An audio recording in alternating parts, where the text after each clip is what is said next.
இப்ப சென்னையில மழை காலம்லாம் ஆரம்பிச்சுச்சு. நம்ம ரோட்லலாம் பார்த்தோன்னா, இந்த நத்தைங்கலாம் செவுத்துல ஏறிட்டு இருக்கு. அந்த நத்தைங்க மனுஷங்களோட மூளைய வரைக்கும் பாதிக்க போதாம். அந்த நத்தை என்னது? அது எப்படி மனுஷங்களோட மூளைய பாதிக்குன்ற மாரி இந்த வீடியோல ஃபுல்லா பார்ப்போம். நம்ம சின்ன வயசுல புக்லலாம் பார்த்தப்ப இந்த ஸ்னெயில் பத்தி படிச்சிருப்போம். அப்ப பார்த்தப்பலாம் அதோட ஷெல் ஒரு மாரி ரவுண்டா இருக்கும். ஆனா இப்ப அந்த மாரி நத்தையெல்லாம் நம்ம பார்க்கவே முடியல. நம்ம மேக்ஸிமம் பார்க்கறது பார்த்தோன்னா, இந்த மழை வந்ததுன்னா செவுரு ஃபுல்லா பார்த்தா ஒரு பெரிய சைஸ் நத்தை வந்து அப்படியே ஊர்ந்து போயிட்டு இருக்கும். அதோட பேர் வந்து ஜெயண்ட் ஆப்பிரிக்கன் ஸ்னெயில்னு சொல்றாங்க. இது மோஸ்ட்லி பார்த்தோன்னா ஈஸ்ட் ஆப்பிரிக்கால தான் இருந்ததாம். ஈஸ்ட் ஆப்பிரிக்காலேருந்து இந்தியாவுக்கு வந்திருக்கு. இந்த நத்தைங்கலாம் பார்த்தோன்னா ஒரு 178 வருஷத்துக்கு முன்னாடியே ஆப்பிரிக்காலேருந்து இந்தியாவுக்கு வந்துருச்சு. அது எப்படி வந்ததுன்னு ஒரு 2 இன்ட்ரெஸ்டிங் கதை சொல்கிறாங்க. 1847 ஒரு பிரிட்டிஷர், இந்த நத்தைங்களெல்லாம் படிக்கிற பிரிட்டிஷர் வந்து கொல்கத்தா வந்திருந்தாராம். கொல்கத்தா வந்தப்போ அவரோட ஃப்ரெண்டை பார்த்துட்டு போகும்போது ஒரு அன்பளிப்பாக இந்த 2 ஆப்பிரிக்கன் நத்தையை வந்து கொடுத்துருந்தாரு. அவர் பார்த்தனா சரி இந்த நத்தையை வச்சு நான் என்ன பண்ண போகிறேன்னு அவரோட தோட்டத்தில் விட்டார். அது பார்த்தனா இனப்பெருக்கம் நிறைய பண்ணி அப்படியே இந்தியா ஃபுல்லாக பரவிச்சுன்றாங்க. இன்னொரு கதை பார்த்தனா இந்த ஆப்பிரிக்காலேருந்து ட்ரேடுக்காக வருவாங்க. நிறைய மரம்லாம் எடுத்துகிட்டு வரும்போது அந்த மரத்தில் இருக்க ஈரப்பதத்தில் இந்த நத்தைங்கெல்லாம் ஒட்டிட்டு வந்துச்சு. அதே மாதிரி அந்த போட்டு கீழெல்லாம் ஒட்டிட்டு வந்து அப்படியே இந்தியாவில் ஸ்ப்ரெட் ஆயிடுச்சுன்ற மாதிரி இந்த 2 கதை சொல்கிறாங்க.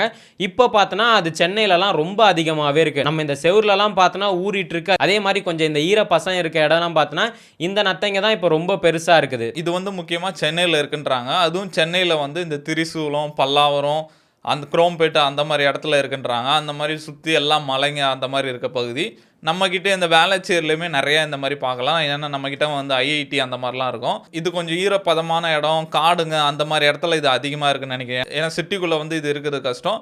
இங்கேருந்து தான் அதிகமாக வருதுன்னு நினைக்கிறேன். நம்ம அந்த ராஜ்பவன் கிட்டலாம் பார்த்தோன்னா நார்மலாக இருக்கும் ரோடு. நைட்டு வரும்போது அங்கே கிராஸ் ஆகும்போது மட்டும் அவ்வளோ ஜில்லுன்னு இருக்கும். எப்பட்றா இங்கே மட்டும் இவ்வளோ ஜில்லுன்னு இருக்குது அப்படின்ற மாதிரி இருக்கும். அந்த ஈரப்பதம் அங்கே அதிகமாக இருக்குன்னு சொல்லுவாங்க. அந்த மாதிரி ஐஐடிக்குள்ளேருந்து நிறைய நத்தைங்க, இந்த மாதிரி பாம்புங்க அந்த மாதிரி கூட நிறைய வெளியே வருதுங்க. இந்த நத்தைங்க பார்த்தோன்னா பொதுவாக 2 இன்ச்லேருந்து 6 இன்ச் வரைக்கும் வளருமா. அதே மாதிரி இந்த நத்தையில் பார்த்தோன்னா தனியாக மேல் ஃபீமேல் மாதிரிலாம் இருக்காதான். ஒரே நத்தையில் பார்த்தோன்னா மேல் ஆர்கனும் இருக்கும், ஃபீமேல் ஆர்கனும் இருக்குமா. ஆனால் 2 இனப்பெருக்கம் ஆகும்போது யார் அதிகமாக டாமினேட் பண்ணுறாங்களோ அவங்க வந்து மேல் ஆகிடுவாங்க, மிச்சம் இருக்கவங்க ஃபீமேல் ஆகிடுவாங்களாம். இந்த ஒரு நத்தையை பார்த்தோன்னா சுமாராக 100லேருந்து 400 முட்டை வரைக்கும் போடுமா. என்னதான் இது இவ்வளோ முட்டை போட்டாலும் அதில் ஒரு 10லேருந்து 20% வரைக்கும் தான் நத்தையாக வளரும், மிச்சம் எல்லாமே செத்து போயிடுமா. அப்படி ஆவரேஜாக பார்த்தா கூட ஒரு அடல்ட் நத்தை வந்து ஒரு வருஷத்துக்கு 100 அடல்ட் நத்தையை வந்து வளர்த்து விட்டு போகுன்ற மாதிரி சொல்கிறாங்க. இந்த நத்தைங்கெல்லாம் பார்த்தோன்னா நம்ம நார்மல் டைமில் பார்க்கவே முடியாது. ஏன்னா இது வெயில் டைம்லாம் பார்த்தோன்னா நல்லா இருட்டாக இருக்க இடம், கொஞ்சம் ஈரமாக இருக்க இடம்லாம் போய் ஒளிஞ்சிக்கும். அதே மழை டைமில் தான் வந்து இது வெளியே வந்து ரீப்ரொடக்ஷன்லாம் ஸ்டார்ட் பண்ணுன்ற மாதிரி சொல்கிறாங்க. சரி இந்த நத்தை என்னங்க அது பாட்டுன்னு ஓரமாக செவுத்துல இழைஞ்சிட்டு இருக்கு, இதுனா மனுஷங்களை டிஸ்டர்ப் பண்ண போகுதுன்னு பார்த்தா உலகத்திலே 100 ஏலியன் இன்வேசிவ் ஸ்பீஷிஸில் இது ஒன்றா. அப்படின்னா என்ன அர்த்தம்னா அதோட ஆரிஜினை விட்டுட்டு வேற ஒரு கண்ட்ரியில் போய் அதோட ரீப்ரொடக்ஷன்லாம் அதிகமாகி அந்த கண்ட்ரியை பாதிச்சுதுன்னா இந்த மாதிரி ஏலியன் ஸ்பீஷஸ்ன்னு சொல்லுவாங்க. அந்த லிஸ்ட்டில் வந்து இந்த நத்தை இருக்கான். எதனாலனா இந்த நத்தை இப்போ அதிகமாக இருக்கனால இது வந்து விவசாயியோட விளைச்சல் நிலத்தில் போயிட்டு அவங்களோட பயிரெல்லாம் சாப்பிட்ருது, அவங்களோட இலையெல்லாம் சாப்பிட்ருது. அது மட்டும் இல்லாமல் இந்த நத்தைங்கெல்லாம் ஊர்ந்து போகும்போது பார்த்தோன்னா சளி மாதிரி ஒரு லிக்விட் மாதிரி இருக்கும். அது வந்து மக்கஸ் லிக்விட்னு சொல்கிறாங்க. அதில் பார்த்தோன்னா 100 பேரசைட்ஸ் மேலே இருக்கும். அதனால் டாக்டர்ஸ்லாம் என்ன சொல்கிறாங்கன்னா நீங்கள் டைரெக்டாக போய் அந்த நத்தையில் கை வைக்கக்கூடாது. அப்படி நத்தையில் கை வச்சிங்கன்னா உங்கள் கையில் பேரசைட்ஸ் மாதிரி ஒட்டிக்கும். அது வந்து மனுஷங்களோட மூளை வரைக்கும் பாதிக்கும். அதனால் மனுஷங்களுக்கு வந்து பிரெயின் டிசீஸ் மாதிரி வரும். இப்போ வந்து ரீசன்ட் டைம்ஸில் இது வந்து அதிகமாக பரவிட்டு இருக்கனால யாராவது அந்த நத்தையெல்லாம் பார்த்தீங்கன்னா கையில் எடுக்கக்கூடாதுன்ற மாதிரி இப்போ டாக்டர்ஸ்லாம் ரெக்கமெண்ட் பண்ணுறாங்க. இதனால வந்து பிரெயின் டிசீசஸ் வந்து அதிகமாகுன்றாங்க. இப்போ நம்ம ரீசெண்டாக கூட பார்த்துருப்போம், இந்த கேரளாலலாம் தண்ணியில் குளிச்சு பசங்களுக்குலாம் இந்த பிரெயின் ஈட்டிங் அமீபான்ற மாதிரி கேசஸ் நம்ம நிறைய பார்த்துருந்தோம். அதே மாதிரி இந்த நத்தைங்களாலையும் இந்த மாதிரி பிரெயின் இஷ்யூ வந்து அதிகமாக வரதுக்கு சான்சஸ் இருக்குது. ஏன்னா இப்போ இந்த மழை டைம் ஸ்டார்ட் ஆகிடுச்சு, நம்ம எங்கே பார்த்தாலுமே இந்த நத்தை இருக்கும். ஸோ இது வந்து நீங்கள் தடுக்கணும் அப்படின்ற மாதிரி சொல்கிறாங்க.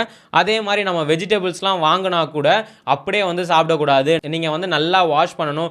அதே மாதிரி வீட்டை சுற்றி வந்து இந்த பெனாயில் தெளிச்சுக்கோங்க, பயோ மெடிசன் யூஸ் பண்ணுங்க அப்படின்ற மாதிரி இப்போ டாக்டர்ஸ் வந்து ரெக்கமெண்ட் பண்ணுறாங்க. இந்த ஸ்னெயிலை பொறுத்த வரைக்கும் ஒரு அன்ஃபார்ச்சுனேட்டான விஷயம் என்னன்னா, இந்த ஸ்னெயில் சாப்பிட்றதுக்கு நிறைய விஷயம் இருக்குது. இது எது வேணால் சாப்பிடுன்றாங்க. வெஜிடபிள்ஸு, லீவ்ஸு, ஏன் நம்ம கட்டுற இந்த பில்டிங் இன்ஃப்ராஸ்ட்ரக்சர்லாம் கூட சாப்பிடும் அப்படின்ற மாதிரி சொல்கிறாங்க. ஆனால் இதை சாப்பிட்றது கம்மியாக இருக்குது. இந்த ஈகோ சிஸ்டத்தில் இந்த ஃபுட் செயின்னு சொல்லுவாங்க. இப்போ சிங்கம் வந்து மானை சாப்பிடும், மானை வந்து புல்லை சாப்பிடும். அந்த மாதிரி அந்த ஃபுட் செயினில் வந்து இதை சாப்பிட்றதுக்கான விஷயம் வந்து கம்மியாக இருக்குது. அந்த அளவுக்கு பறவைகளும் இல்லை. சில பறவை தான் இதை சாப்பிடும், அந்த பறவைலாம் இங்கே இல்லை அப்படின்ற மாதிரி சொல்கிறாங்க. இப்போ ஆஃப்ரிக்கா அந்த மாதிரி பகுதிகளெல்லாம் வந்து இந்த ஆஃப்ரிக்கன் ஜெயின் ஸ்டெயினில் வந்து சாப்பிடுவாங்க, குக் பண்ணி சாப்பிடுவாங்க. நம்ம ஊரில் வந்து இந்த குளத்துல இருக்க ஸ்னெயிலு, கம்மாயில் இருக்க ஸ்னெயில்லாம் சாப்பிடுவாங்க. நானே கூட சின்ன வயசில் ஊரில் வந்து அந்த கம்மாயில் ஸ்னெயில்லாம் பிடிச்சாங்க. சரி எனக்கு கொஞ்சம் கொடுங்கன்னு வாங்கிட்டு வந்து நைட்டில் ஒரு சட்டி மாதிரி சட்டியில் போட்டு வச்சு காலேஞ்சு பார்க்குற காணோம், எல்லாம் திரும்பி போயிடுச்சுங்க. ஓ அதை மூடி வைக்கணுமா அப்படின்ற மாதிரி இருந்தது. இந்த மாதிரி கம்மாயில் வளர்கிற ஸ்னெயில், இந்த நல்ல தண்ணியில் வளர்கிற ஸ்னெயில்லாம் சாப்பிட்ற பழக்கம் இருக்குது. ஆனால் இந்த ஸ்னெயிலில் சாப்பிட்ற பழக்கம் இல்லை. அதனால் இந்த ஃபுட் செயினில் வந்து மேலே எதுவுமே இல்லாதனால இது பாட்டு இஷ்டத்துக்கு வளர்ந்துட்டு இருக்கு. இந்த பிரச்சனை வந்து இந்தியாவில் மட்டும் இல்லை, ஆப்பிரிக்காலுமே இந்த ஸ்னெயில் அதிகமாகுது அப்படின்ற மாதிரி அவங்க என்ன பண்ணுறாங்க, இந்த ரோசி உல்ஃப் ஸ்னெயிலும் ஒரு ஸ்னெயிலை வந்து இன்ட்ரடியூஸ் பண்ணுறாங்க. அது வந்து இதை சாப்பிடும் அப்படின்ற மாதிரி இன்ட்ரடியூஸ் பண்ணுறாங்க. பட் அது என்ன பண்ணுது, இதை சாப்பிடாம செடி பழங்கள்லாம் சாப்பிட ஆரம்பிச்சிச்சு. இதை சாப்பிட்றதுக்கு எதுவும் இல்லை. ஆனால் இந்த ஜெயண்ட் ஸ்னெயில் வந்து மற்ற ஸ்னெயிலெல்லாம் சாப்பிடும் அப்படின்ற மாதிரி சொல்கிறாங்க. இந்த ஃபுட் செயினில் வந்து இதுங்களாம் காலி பண்ணுறதுக்கு எதுவும் இல்லாதனால இதுங்க பயங்கரமாக இப்போ வளர்ந்துட்டு இருக்கு. இதோட ரீப்ரொடக்ஷன் அதிகமாக இருக்கனால தான் நம்மளால் அந்த நம்ம ஊர் ஸ்னெயிலை பார்க்கவே முடியல. நான்லாம் அது வரைக்கும் பார்த்தது கூட இல்லை. அப்படிதான் ரீசெண்டாக ஒரு ஹோட்டல் போனப்போ நத்தக்கறின்னு போட்டு, சரி இன்னைக்கு வாங்கி சாப்பிட்றலான்னு போயிட்டு, சரி நத்தக்கறி எவ்வளோன்னு கேட்டால் 700 ஐயோ 700 ரொம்ப பட்ஜெட் அதிகமாக இருக்குன்ற மாதிரி வேணான்ட்டேன். இந்த நத்தையை தான் வந்து நம்ம ரெகுலராக பார்ப்போம். இப்போ நான் ரீசெண்டாக நேற்று கூட பார்த்தேன் இந்த நத்தையை. நல்ல வேலை கையில் எடுக்கல. இதை பற்றி தெரியாமலே நம்ம வந்து இது கூடயே ட்ராவல் பண்ணிட்டு இருக்கோம். நம்ம நிறைய பேரை பார்த்துருப்போம், சும்மா விளையாட்டுக்கு இந்த நத்தையெல்லாம் பிடிச்சி மேலெல்லாம் போட்டுட்டு இருப்பாங்க. ஸோ அவங்களாம் பார்த்தீங்கன்னா அட்லீஸ்ட் இந்த நத்தையெல்லாம் இனிமேல் தொடாதீங்க. இது பார்க்க தான் சைலண்ட்டாக இருக்குது, ஆனால் இதை வந்து ஒரு ஏலியன் ஸ்பீஷஸ் ரெட் லிஸ்ட்டில் வரைக்கும் வச்சிருக்காங்க. அதனால் இதை வந்து கேர்ஃபுல்லாக தான் நம்ம டீல் பண்ணணும். அதே மாதிரி இந்த பிரெயின் ஃபீவர் வந்தால் சிம்டம்ஸ் என்ன சொல்கிறாங்கன்னா, ஃபீவர் வரும், வாமிட்டிங் வரும், ஹெட்ஏக் வரும், இந்த மாதிரி ஸ்டார்டிங் ஸ்டேஜில் வரும். ஸோ யாருக்காவது இந்த மாதிரி இருந்ததுன்னா டக்குன்னு உடனே போய் கவர்மெண்ட் ஹாஸ்பிட்டலில் அட்மிட் பண்ணி அடுத்த டெஸ்ட்டை எடுங்க.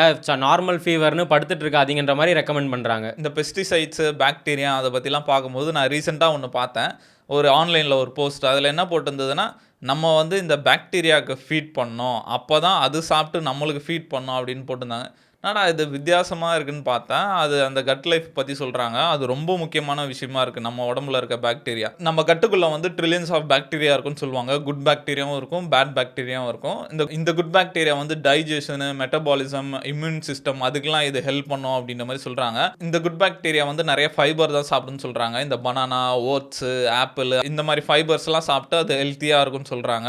இதை வந்து ப்ரீபயோட்டிக் ஃபைபர்னு சொல்கிறாங்க. அதே மாதிரி ப்ரோபயோட்டிக் ஃபைபர்னு இருக்குது. இந்த கேர்டு அதெல்லாம் இருக்குது. இந்த கேர்ட்லலாம் வந்து ஆல்ரெடி அதில் பாக்டீரியா இருக்கும். அது வந்து நம்ம உள்ளே அனுப்புகிற மாதிரி, நிறைய பாக்டீரியா உள்ளே அனுப்புகிற மாதிரி இந்த ப்ரீபயோட்டிக் ஃபைபர் வந்து அதை ஹெல்த்தியாக வச்சுக்கிற மாதிரி. இந்த ஃபுட்டெல்லாம் வந்து குட் பாக்டீரியாவை வந்து ஃபீட் பண்ணும். பேட் பாக்டீரியா என்ன ஃபீட் பண்ணோன்னா இந்த சுகரி ஐட்டம்ஸ்னு சொல்கிறாங்க. கேக்கு, இந்த பேக்கரி ப்ராடக்ட்ஸு, அதுக்கப்புறம் வந்து இந்த ஒயிட் ப்ரெட்டு, இதெல்லாம் வந்து பேட் பாக்டீரியா வந்து ஃபீட் பண்ணோம் அப்படின்ற மாதிரி சொல்கிறாங்க. இந்த பேட் பாக்டீரியா வந்து குட் பாக்டீரியாவோட அதிகமாக இருந்தால் நிறைய இந்த கேஸ் ப்ராப்ளமு, கான்ஸ்டிபேஷன் ப்ராப்ளம், இந்த ப்ளோட்டிங் அந்த மாதிரி இருக்குன்றாங்க. அதுக்கப்புறம் வந்து இந்த ஜாயிண்ட் பெயின் வர்றது, அடிக்கடி தலைவலி வர்றது அந்த மாதிரி இருக்குன்றாங்க. அதுக்கப்புறம் முக்கியமாக வந்து இந்த சுகர் கிரேவிங் இருக்குன்றாங்க. நம்ம இந்த சாக்லேட் சாப்பிடணும், கேக் சாப்பிடணும், அந்த கிரேவிங்லாம் அதிகமாக இருக்குன்றாங்க. நம்ம வந்து நிறைய ரெகுலராக இந்த தயிர்லாம் சாப்பிட்டுட்டு இருந்தோம்னா அந்த சுகர் கிரேவிங்லாம் இருக்காதுன்னு சொல்கிறாங்க. அதுக்கப்புறம் முக்கியமாக இந்த மூட் ரிலேட்டடான இஷ்யூஸ்லாம் வருன்றாங்க.